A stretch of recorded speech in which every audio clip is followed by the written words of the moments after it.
This is Chris Anderson, a retired fugitive investigator who spent 25 years hunting down violent criminals. Most of the guys that we look for were usually murderers, robbers, bank robbers. They ran the gamut of the most violent crimes that we have in our society today.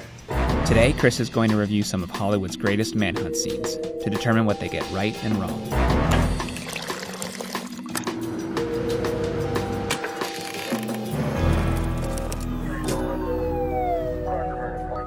So today we'll be looking at some clips. These clips will be of movies that we've all seen or heard of. And we'll talk about how some of those clips relate to real life fugitive investigative experience, and some of it relates to more of movie magic. First up, Joker. In this scene, cops are chasing the Joker through the city.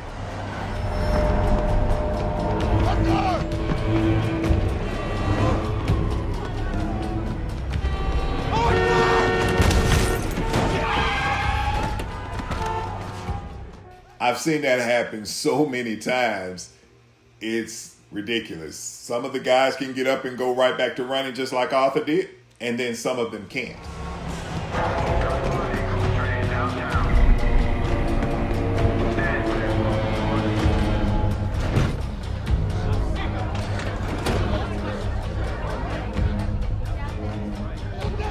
As a fugitive investigator, this is probably your worst nightmare. The person that you're pursuing gets on a crowded train and everyone is in some way almost dressed alike, but you still have to pursue that person. You have to find some way to take that person into custody because now he knows that you are after him. Police!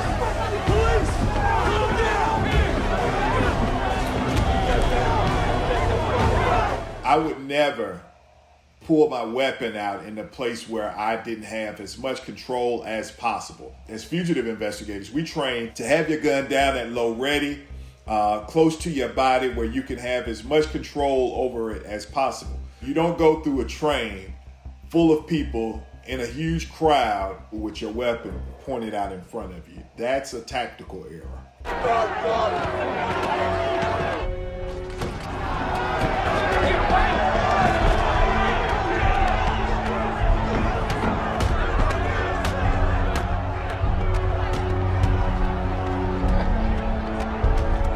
You see where that tactical error caused him to be jumped on by the citizens that are inside of that train who really don't know that these guys are cops. And they are doing what they know in order to keep themselves from being his next victim. They take him down, they take his weapon, and they begin to pummel him. But that mistake is what causes the Joker, who's the fugitive in this case, to get away. Next up, the fugitive. In this scene, Tommy Lee Jones chases Harrison Ford, the fugitive, through a very crowded substation. Tommy Lee Jones, to me, is the perfect example in this role of what a fugitive investigator is. He's kind of brass, kind of cocky, extremely confident in everything that he does. And that's the type of mindset that you need.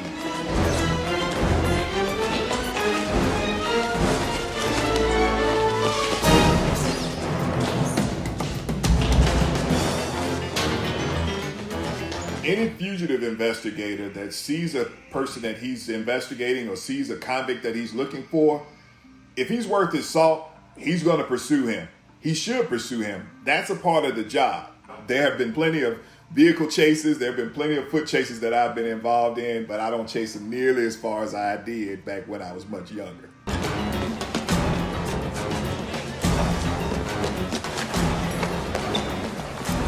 Officer, there's a man in a blue top coat waving a gun and screaming at a woman. Stop that man! Now, I could see that happening. Someone that looks normal, doesn't look like he could be into anything.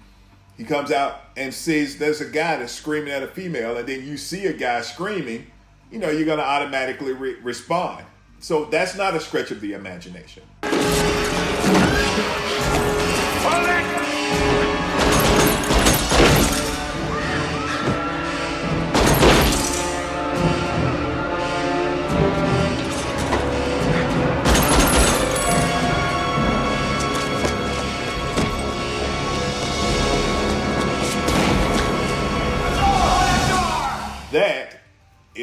a stretch.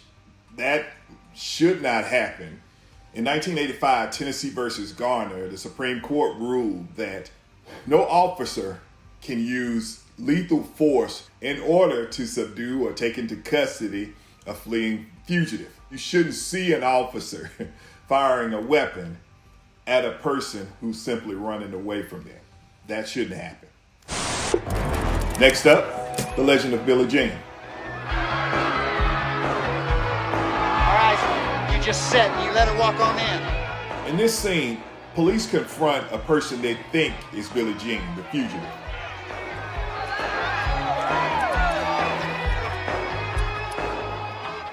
As you can see in this scene, there is a possible hostage in play. Hostage taking is something that goes with the territory. I mean, you have to be ready for it as a fugitive investigator, because that's where your tactical mindset should come into play. Because whenever you have a fugitive, you want to take that person into custody where you'll have the least amount of casualties.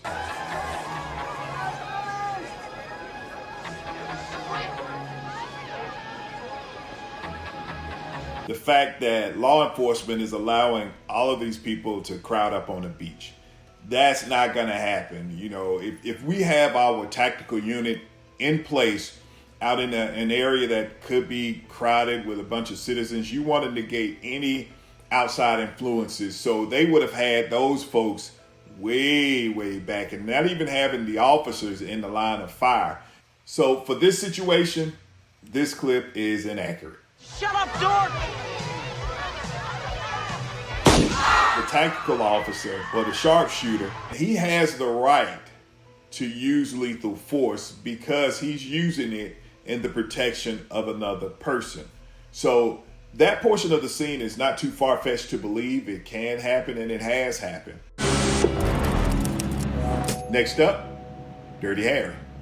In this scene, Dirty Harry, a detective, is pursuing a fugitive who's just hijacked a bus.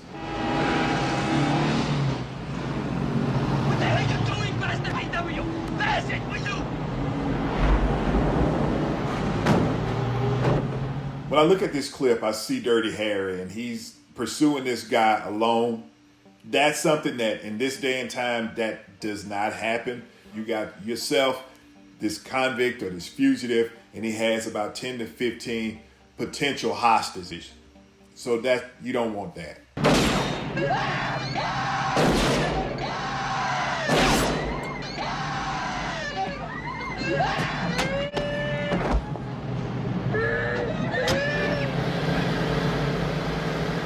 In a situation like this, the proper protocol would be to back off, give this person some space. Hopefully the bus will break down and run out of gas, or he'll stop. Some way we'll get him stopped. Maybe even blow out the tires on the bus just to get him stopped. But what you don't want to have is him with 15 potential hostages inside of a bus. Really, he's putting the lives of the kids in danger.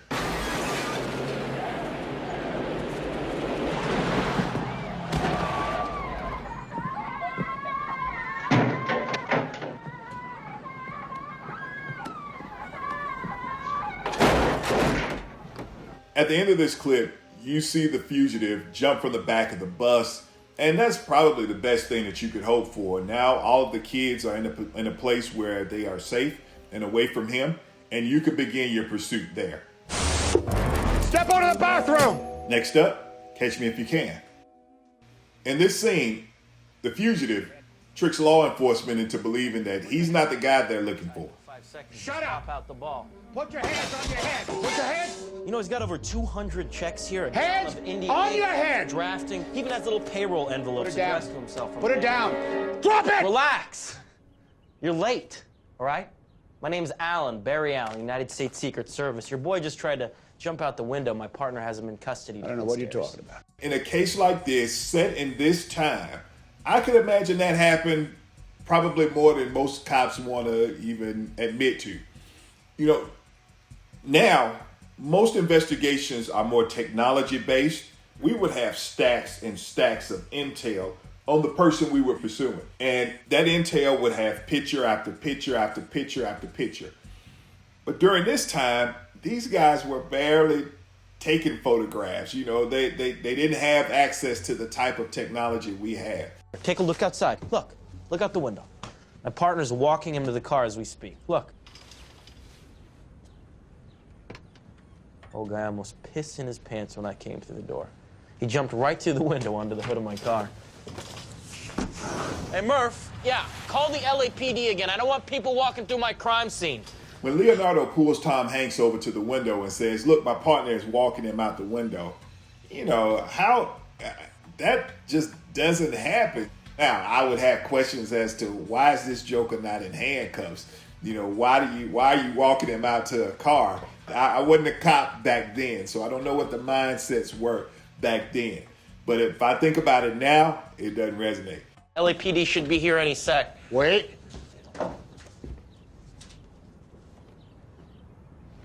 Your wallet.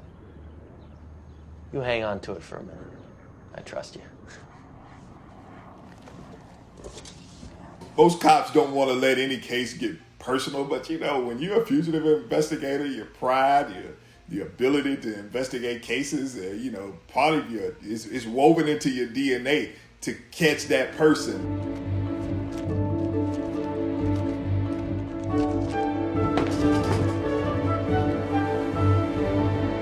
Hey! Oh, God damn it! So yeah, I could see him getting a little pissed off about it. I could see him getting very pissed off about it. Next up, Man Louise. Let me talk to Slocum. She wants to talk to you. In this scene, an investigator is trying to get the fugitives to turn themselves in. Hello, Louise. Hey. How are things going out there? Weird. We got some kind of a snowball effect happening here or something. You're still with us, though. Despite what most people think, there have been quite a few times where the fugitive will call in to police and talk to him. I personally have had fugitives to contact me, and I've talked to them over the phone and tried to get them to turn themselves in. Sometimes it works, sometimes it didn't, but you have to at least try. I know what's making you run. I know what happened to you in Texas.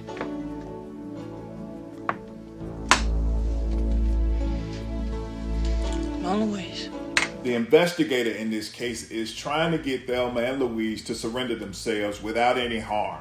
And what he's doing is he's trying to draw on something that she's connected to emotionally to make her start realizing that, hey, maybe turning myself in may be the best thing. So here is something that's very, very important. And this is actually right. You always want to try to have as much of a connection with the person that you are trying to take into custody as possible, because it could be important. It could save the lives of a private citizen, a life of an officer, or the lives of the people that you're trying to take into custody. You gotta take me there. No, Hal, cannot do. Sorry. I'm the only You've done one a she's good ever job. spoken You're no to, good Max. to me now. You're no good to me. There's nothing you can do for me now. I don't want anybody losing their heads. You know what happens? The volume gets turned way up, and the next thing you know, these girls are gonna get shot. At the end of this clip, what you're seeing are the two sides of an investigator. See, you have the negotiator that wants to go and try to talk Thelma and Louise into turning themselves in, but you have also the tactical side of the office that wants to go in, take them down by any means necessary. Next up, Any sign of Bourne? the Bourne Ultimatum. No sign of target. In this scene, Bourne, the fugitive, outsmarts the cops who's waiting for him to arrive to a location. Noah Wilson. This is Jason Bourne. I was wondering when you were going to make this call. What most people don't know is this does happen. There are times where you have a fugitive who is almost taunting police. He'll call, he'll talk to him, he'll tell them that he's not turning himself in, which we've had that before. And you know, he'll hang up before a certain amount of time, you know, because they think the phones may be traced or something to that effect. Where are you now? I'm sitting in my office. I doubt that. Why would you doubt that? If you were in your office right now, we'd be having this conversation face to face. Here's where it gets a little bit far-fetched. because Jason Bourne is a spy and he's been trained in these tactics. As a fugitive, you never want to go to the police station and break into the police station. So, I won't say I can see this happening, but I can see why television made it this way. This is a code 10 abort. I want everyone back in the vehicles as a code 10 abort. What we just saw is the law enforcement calling it a code 10 and telling everybody to abort. What we would say, this is a double lot. We need everybody that can hear the sound of my voice to respond to this location. We call it a double lot, 00. Next up, first of all, Boondock Saints. I'd like to thank whichever one of you donut-munching, barrel-assed, pod-pulling sissies leaked this to the press. I have friends of mine that are in the press, and they will call about information from time to time just to see whether or not they can talk to somebody about it, or if I know something about it. And I don't leak information because as an investigator, you want to keep as much information private as possible because fugitives read newspapers. The more information you give to the press, the more they print, the further ahead he gets away from you. These two are not heroes. They're just two ordinary men who were put in an extraordinary situation, and they just happened to come out on top. Yes, nothing from our far-reaching computer system has turned up diddly on these two. All we know is what we found out from the neighbors. And the general consensus is they're angels. The lead investigator in this case is giving intel to his guys that are out there looking for these two fugitives. He's telling them that, hey, I do think that they are dangerous. I don't know if they're armed. That's vital information. So what you want as an investigator, you want them to have as much information as possible if they're going to bring this person into custody safely. They're scared, like two little bunny rabbits. Anything in a uniform or flashing blue lights is gonna spook them, okay? So the only thing we can do is put a potato on a string and drag it through South Boston. Thanks for coming out. You'd probably have better luck with a beard. This has happened to me before.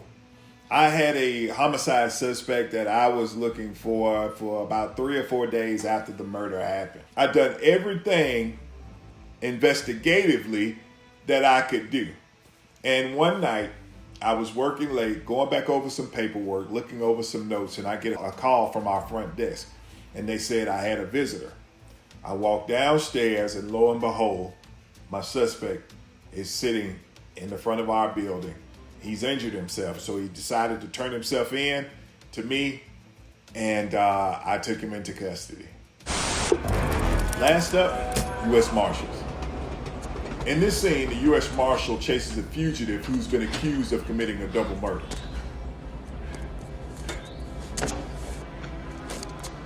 Sheridan! Sheridan! Turn around! After chasing someone into a position where you think you have them in custody, the next thing as an investigator you should be thinking about is making sure you can get him into custody safely. Making sure he doesn't fall, or if he doesn't commit suicide, or he doesn't jump off the side of the building. But the main thing is you want to get him to turn around. You want to get him off that ledge, get him in a safe position where you can take him into custody.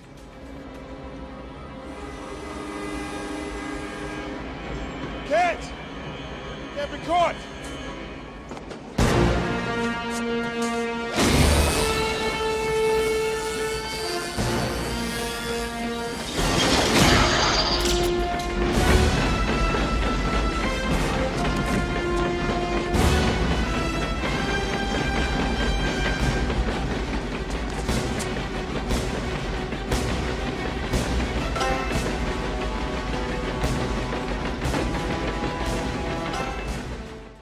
In my career, I have seen cases where guys are willing to do whatever it is to escape from being arrested.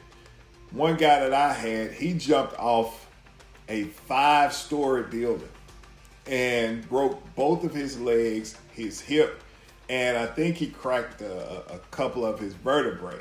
Was it worth it? No. He'll never walk again. But I guess in Wesley Snipes' case, flying off the side of the building was what he wanted to do. me as an investigator, I would have definitely let him go. I am not pursuing him down the side of no building. We'll catch him another time. Let's go on. Let's move on to the next case.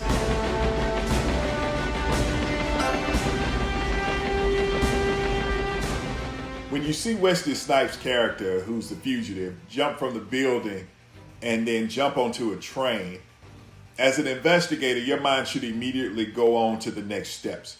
I would love to have a helicopter following that train. I would love to have some of my guys following that train inside of a vehicle to see where the next stop is. I would love to have law enforcement waiting at the next stop to see if they can take Wesley Snipes into custody.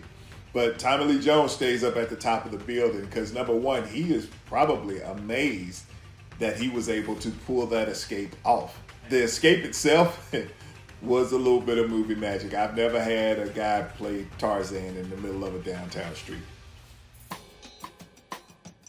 Overall, Hollywood does a pretty good job of their depiction of a fugitive investigation. But I have a few tips of the trade that I can share with y'all if y'all give me a call.